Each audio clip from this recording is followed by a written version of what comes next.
Всем привет, я Марина и с вами Школа Сакрамел. Технология моделирования ногтей верхними формами шагнула далеко вперед. Существуют различные типы верхних форм, которые помогают мастеру выполнить быстрое и качественное моделирование под разные формы ногтей. Например, я недавно себе заказала на сайте AliExpress новый вид верхних форм, даже не один, а целых, вот не 3, а 4.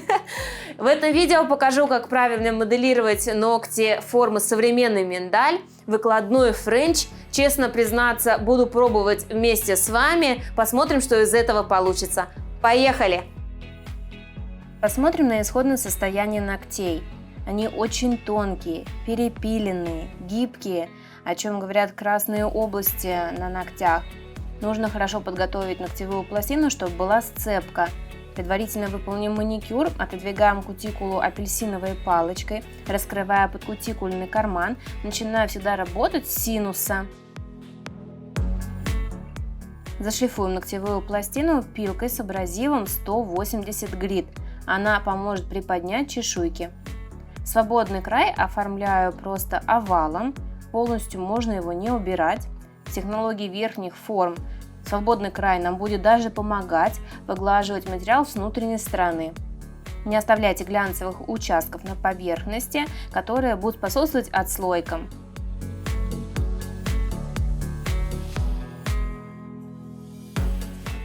Баф в таком случае недостаточно зашлифует поверхность, недостаточно приподнимет чешуйки, и сцепка будет хуже.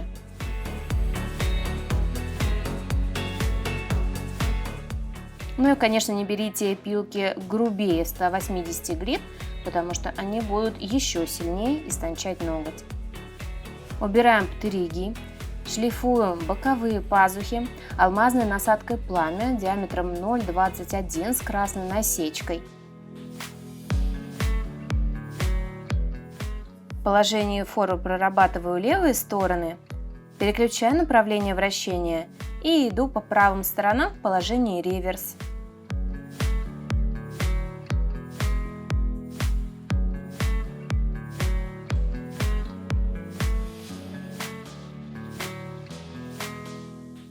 Тут же обрабатываю боковые валики.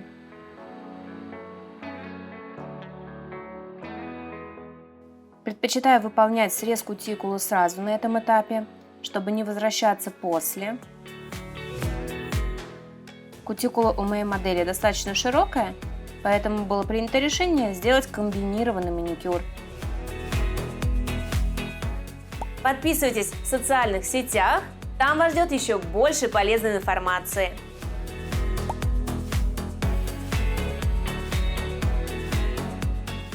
Идем в едином срезе для того, чтобы не было заусенец.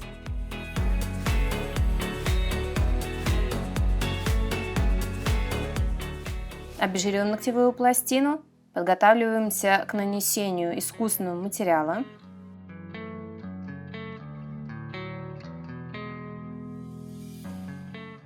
Первым этапом наносим бескислотный праймер в небольшом количестве. Переизбыток праймера также может приводить к отслойкам. В качестве базы выбираю базу для гель-лак системы и наношу ее в тонкий слой.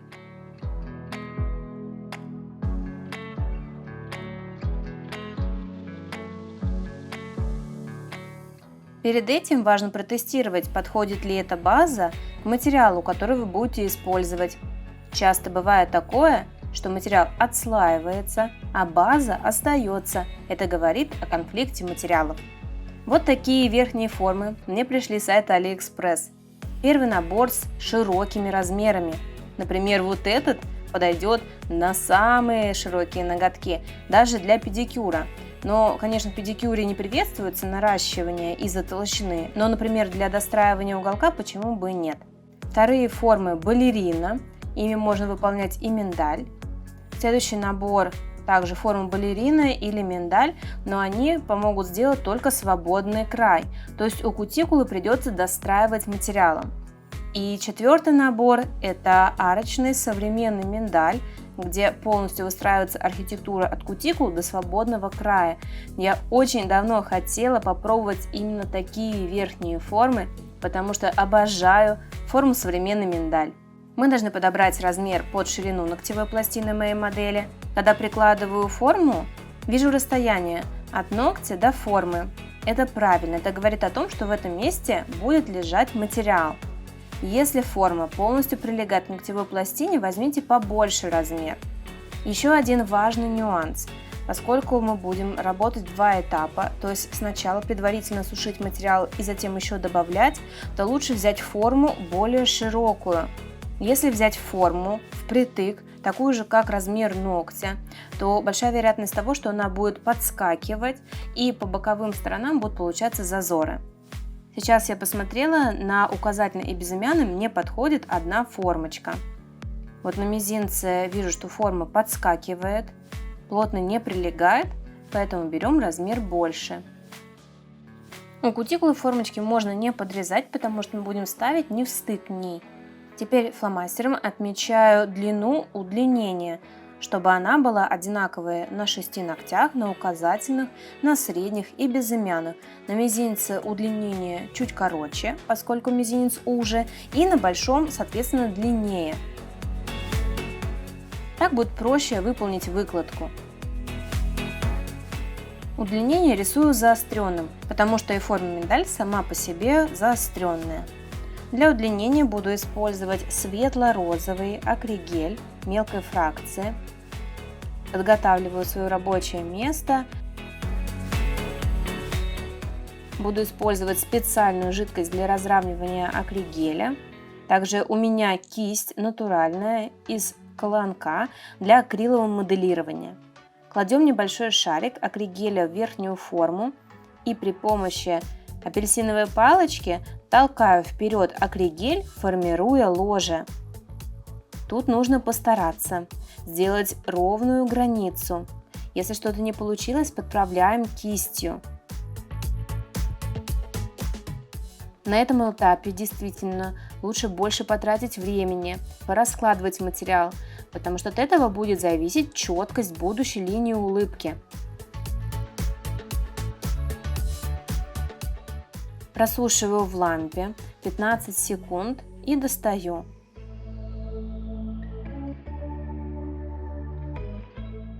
Таким образом выкладываю удлинение сразу на всех ногтях. То есть не выполняю моделирование одного ногтя от начала и до самого конца, а работаю по шагам.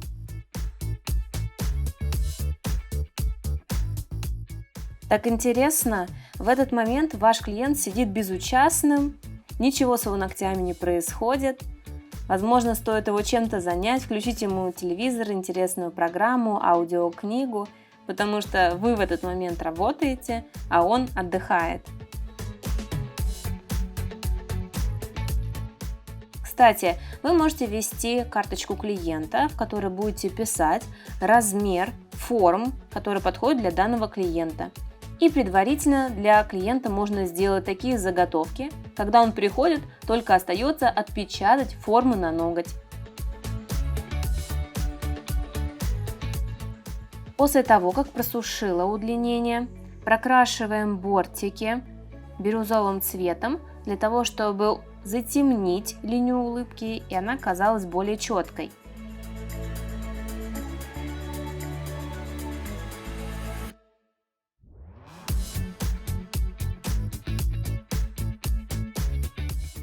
Отправляем на просушку на несколько секунд. Повторяю этот же момент со всеми остальными формами.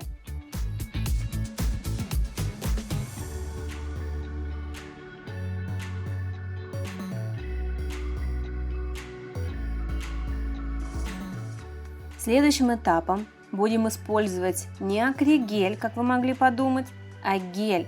Почему? Потому что я запланировала сделать прозрачный витражный кончик, а стопроцентную прозрачность даст именно гель.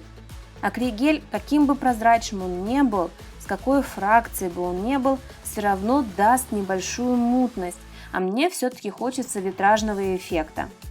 Тонко промазываю для того, чтобы впоследствии опила не повредить наш дизайн. Нам понадобятся витражные гель-лаки. Это те гель-лаки, которые имеют цвет, но при этом они прозрачные, как витражное стекло. И заполняю в хаотичном порядке фрагменты на верхней формы. Смешиваю цвета тонкой кистью. Здесь не обязательно аккуратничать, это не будет видно впоследствии. Важно не увлекаться, не выложить гель-лак очень толсто, он не обладает моделирующими свойствами, и такие ногти получатся гибкими. Поэтому выкладываем в такой слой, как обычно покрываем ногти клиенту. Для дополнительного аквариумного эффекта буду использовать жидкие блестки и хлопья юки. Также очень быстро кладу их вовнутрь. Немного просушиваю, промежуточная просушка может быть совсем быстро, буквально 10 секунд. И сверху перекрываем витражными гель-лаками. У нас получится эффект, что блестки находятся выше витража и, соответственно, будет виден их оттенок. Также можно добавить и вовнутрь блестки. Здесь все зависит от вашего желания, от пожелания клиента, как вы задумали дизайн.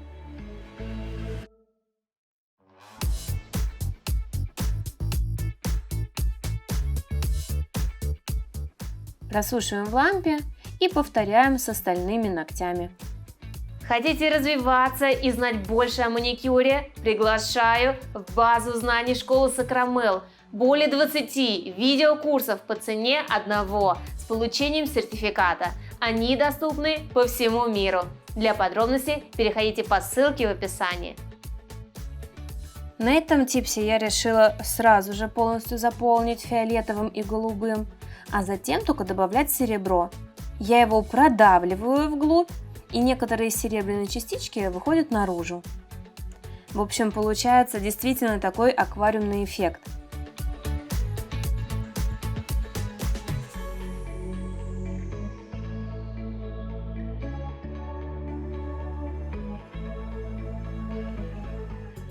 Мы закончили с дизайном. Теперь нам остается перекрыть его изнутри прозрачным гелем. Делаем это в моделирующий слой. Что это значит? На свободном крае толщина около 1 мм, приблизительно 0,7 мм. Ближе к удлинению толщина выше.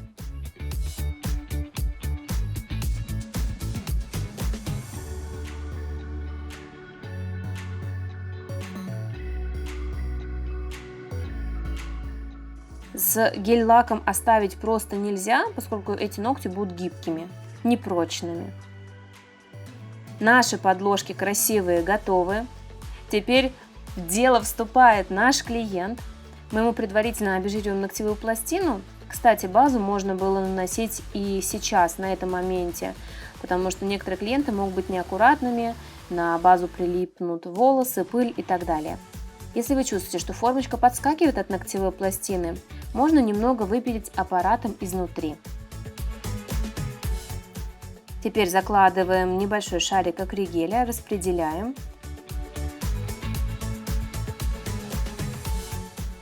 Для полимеризации понадобится портативная лампа. Включается от нажатия. Устанавливаем форму на ноготь. Выдавливаю намеренно материал и его распределяю к кутикуле. Мы специально не поставили формы максимально близко к кутикуле, для того, чтобы она не взлетела вверх, а шла ровно. Это нам позволит выложить материал у кутикулы аккуратно. Прошу модель накрыть ультрафиолетовой лампой, для того, чтобы не сместить верхнюю форму. Просушиваю 10 секунд, переворачиваем ноготь, выглаживаем с внутренней стороны кистью и отправляем на просушку в лампу на 20 секунд. Достаем из лампы. Использую вот такие тонкогубцы специальные с гладкими внутренними частями. Зажимаю форму и вижу, как появляется воздух между формой и материалом. Аккуратно снимаем форму И вот что у нас получилось. Уже очень красиво, на мой взгляд. Продолжаем с остальными ногтями. Здесь все достаточно быстро, все технично и получаются ровные ногти, которые нужно слегка опилить.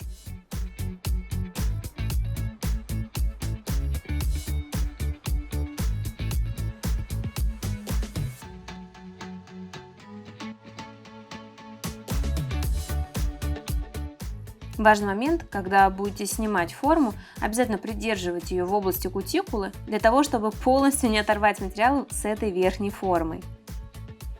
Обезжириваю. Липкий слой у меня в зоне кутикулы и под ногтевой пластиной. Там, где была верхняя форма, липкого слоя нет.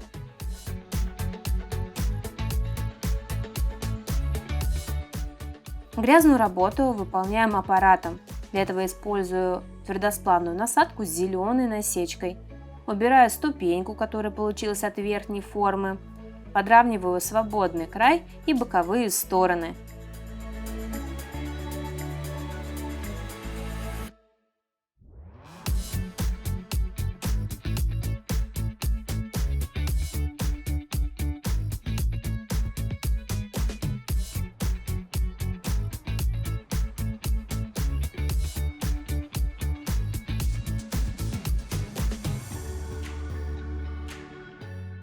Только на этом этапе нам приходится основательно попилить. Например, если сравнивать с обычным моделированием на бумажные формы, то нам бы пришлось пилить еще до этого, когда мы выложили удлинение.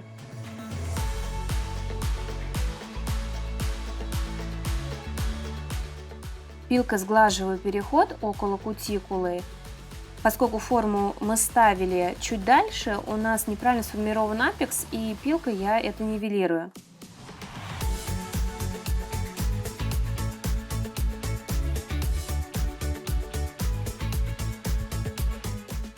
Вижу, что кое-где по точкам вроста как будто бы недостаточно материала, усик не вошел туда, куда нужно. Мы его впоследствии дорисуем. Бафим поверхность для того, чтобы топ не скалывался.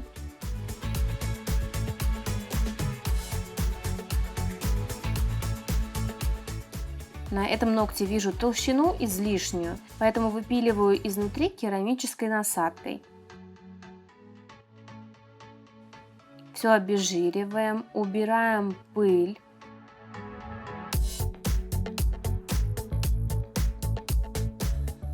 И в этих местах, где усик пропилился, где его нету, дорисовываем тем самым бирюзовым гель-лаком.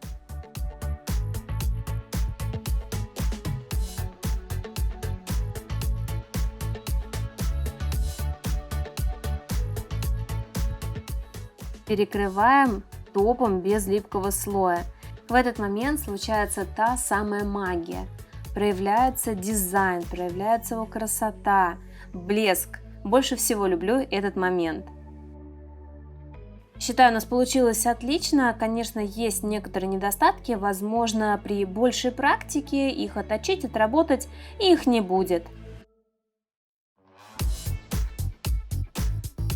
Посмотрите на наш результат.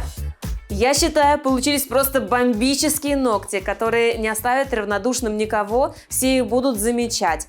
Нравится ли вам такое моделирование? Обязательно напишите свое мнение в комментариях. Но я желаю всем счастливо, успехов. Пока-пока!